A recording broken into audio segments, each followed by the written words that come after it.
Welcome to Bold Talk series where creativity, leadership, ideas, innovation come together. My name is Epi Ludvik, and today I have a privilege to have a short one-on-one conversation with Oliver Winzenried, CEO at Wibu-Systems. Oliver, great seeing you. Welcome to our Bold Talk series. How are you? I'm fine. Thank you very much. And thank you for the invitation to the Bold Talks. Well, of course, yeah. Oliver, we've done this podcast before, and the first one that we did was about really in general about your journey. And this time around, we're gonna focus on the cybersecurity resilience in the age of AI and IoT. But first, I would like to congratulate you for taking home a cybersecurity category at our last edition of Bold Awards. That was amazing. Thank you very much. For you and your team. Great work that you're doing, and I really feel privileged for you to have this conversation with me. So looking forward to this. Yeah, thank you. We appreciate very much getting the Bold Award number 6 in cybersecurity for our AX Protector CTP technology, and our team that worked on that was very proud of receiving that award as well.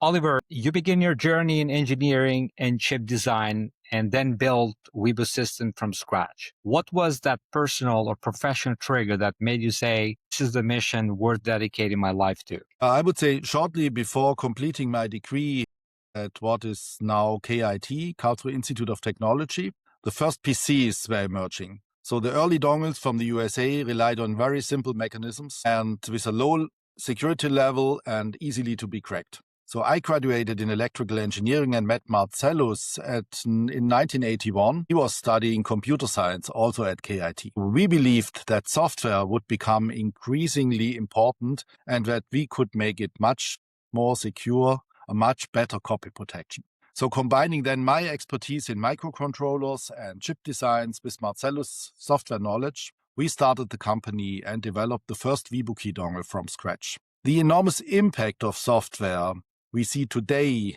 was beyond anything we could have foreseen at this time. So, Oliver, you met Marcellus, and he became your long-term co-founder. What were the moments that tested your partnership the most, and what held it together? You guys been partners for over 35 years. Yeah, that's really a long time. Amazing. So we are very different. But for the success of the companies, we have always relied on each other. We have always agreed on the key strategies and maintained clearly defined responsibilities. So initially, I focused on hardware development, while Marcellus handled software development. Today, Marcellus serves as a CEO and president of Wibu-Systems USA Incorporated, overseeing the North American market with his team in the USA, while I'm responsible for the headquarters and all Asian subsidiaries. So perhaps the secret of our 35 years together is simple. We have never tried to do each other's job. And maybe that's why our collaboration remains so amazing. These are very rare because, you see a lot of times when partners come together, at certain point, people take a different path. The startups today, it's not the same as before. You have the entry point is so easy, but then to keep it and to grow it is super difficult, right? And so maybe that has been 35 or now it's 36 years ago. It has been different than today. So in the past, we really started slowly. We didn't got any venture capital or something like that. So we invested what we had. Our families supported us, Marcellus' family, my family, and then we invested what we get from first revenues and customers. We always invested back in the company, and so that's different than starting with CV funding in the area of millions and getting then tens of millions, maybe. So we work together really in a very, what shall I say, in a very deep cooperation. And even sometimes, of course, we think differently on different topics, on all the important decisions, as it is the strategy for the company, the growth plan for the company, the directions where we go. We have the same, we are. Yeah. I can imagine. I mean, this is a great chemistry that comes together from both partners. Now, Oliver, AI and IoT are accelerating the attack surface at the pace they've never seen before. Where do you think most companies are underestimating the cyber risk, especially when deploying autonomous or connected systems? Looking on our customers, I would say in the past, software and device manufacturers did not focus on security against attacks and tampering. With today's constant internet connectivity, this has changed dramatically. Attackers use automated scans to easily find unprotected systems or control units that still use default logins like admin, which you can find everywhere still today. So take heating systems or photovoltaic inverters, for example. There are hundreds of thousands of them, and they are connected to the internet. And compromising a single system is relatively simple. And compromising a single system is not problematic. But manipulating thousands of such systems simultaneously poses a serious risk. And the scalability of such attacks is one of the biggest challenges we face. So beyond this, companies often underestimate other critical risks. Vulnerabilities in third-party components, for example. Everybody developing products is using open source components, third-party components. That is an important topic. Or AI models. On the other side, long device life cycles, where patches and cryptographic strengths are rarely maintained. And threats to data integrity, including AI manipulations as well. The old perimeter-based security models are insufficient today. Zero trust architectures, identity-first approaches are essential. And in today's complex IoT ecosystems, shared responsibility gaps can leave dangerous blind spots if no one takes end-to-end ownership of security. So that is something device manufacturers or software vendors need to take responsibility and make sure that their products do work in the way they want to have them working. And of course, regulation is also doing now a part for this. So in Europe, we have the Cyber Resilience Act that takes that manufacturers really must take measures to ensure that the systems are working fine. And in other areas of the world, there are similar regulations like the Cyber Resilience Act in the EU. You mentioned about cryptography and licensing. You work deeply in such embedded systems. What's a technical concept in cyber resilience that more business leaders need to understand? Because sometimes they just leave it to their CTO, right? But this probably is more than just the CTO. We can answer in 2 steps. So for products, business leaders must understand the importance of security by design and the impact of the upcoming regulations, like I said before, the EU Cyber Resilience Act. For the enterprises, cyber resilience means building a culture of awareness, supported by an information security management system, secure processes, regular training for the staff. So never forget the human factor. People remain both the greatest vulnerability on one side and the strongest defense on the other side as well. And for enterprises, NIS2 makes this even more critical, as compliance now extends beyond technical measures to organizational responsibility. So cyber resilience is no longer just an IT challenge. It's a boardroom priority that defines a company's long-term trust and competitiveness. Yeah. Now, Oliver, you patented innovations in anti-tampering and license management. What's one feature or breakthrough you're personally most proud of, and why? I would say where I'm proud of in patents, for example, is our first patent in 2001. That is the basic of our multi-vendor licensing system.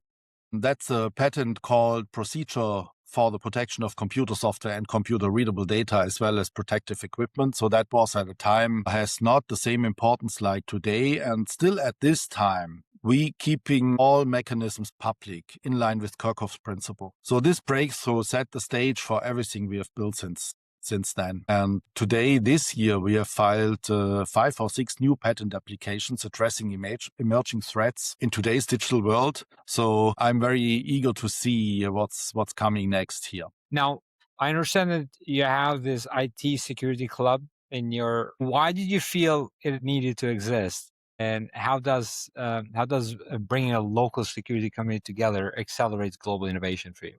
Our vision is digital sovereignty through IT security and strong collaboration.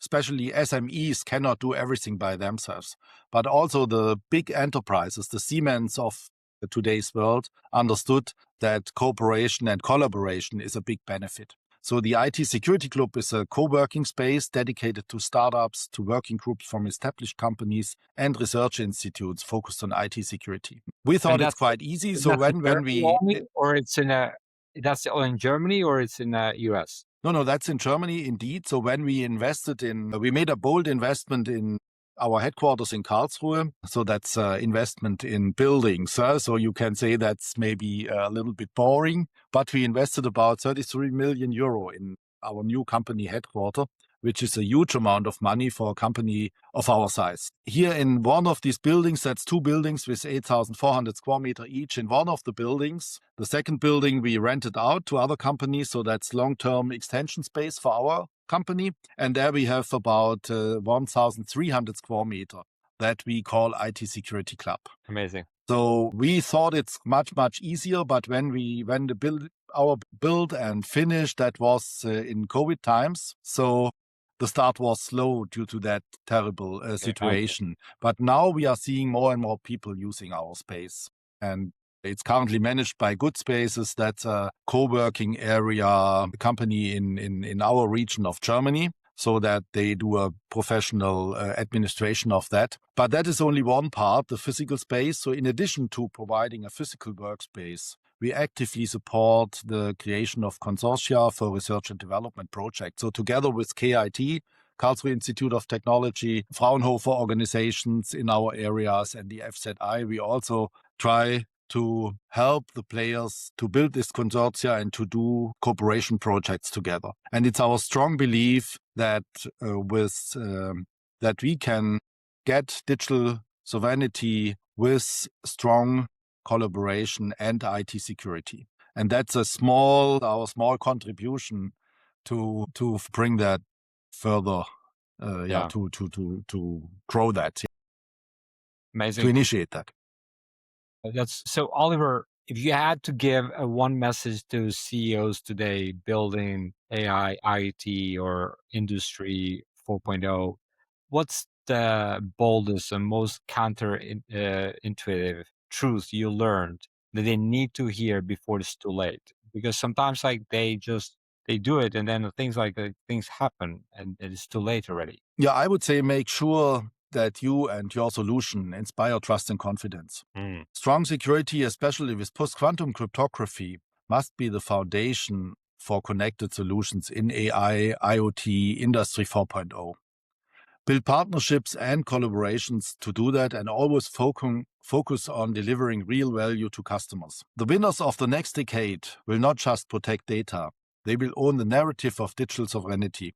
This means anticipating not just cyber attacks, but also regulatory shifts, ethical concerns, and the societal implications of AI and autonomous systems. So CEOs should invest in architectures that are resilient by design, data ecosystems that are transparent yet secure, and business models that can pivot fast and the next technological and geopolitical shock arrives. I would say in the future, trust is not a feature, it's the currency. So trust and confidence becomes more and more important. Love it. You mentioned something really amazing, that your solution must inspire trust and confidence. This is one way that I like to leave this Bold Talk series. Oliver, thank you for joining me in this Bold Talk series. I like to ask this. I asked you last time, what does the word bold mean to you? So I don't want to repeat that again, but I would like to, for people out there, just want to ask you, what was your experience with bold words and the gala dinner that you attended? Yeah, that was an excellent experience. So I was really, I appreciate that event. I appreciate the pre-evening dinner. I appreciate the award ceremony, talking to companies in very different areas of their work, having an excellent exchange, and talking to other founders or leaders, inventors that really do something outstanding. That is something. And you were one of them too. So I truly appreciate your participation. Thank you Oliver, very much. I wish you all the greatest success and enjoy your summer. And looking forward to reconnect again. And hopefully you guys can join us for our 7th edition in Boulder Words. Okay. All right. So thank you very much, AP. All the best for you and enjoy the summertime as well. Thank you, Oliver. See you Be soon. great. Yeah. Be Yeah. blessed. Bye bye. Okay. Bye bye. Bye.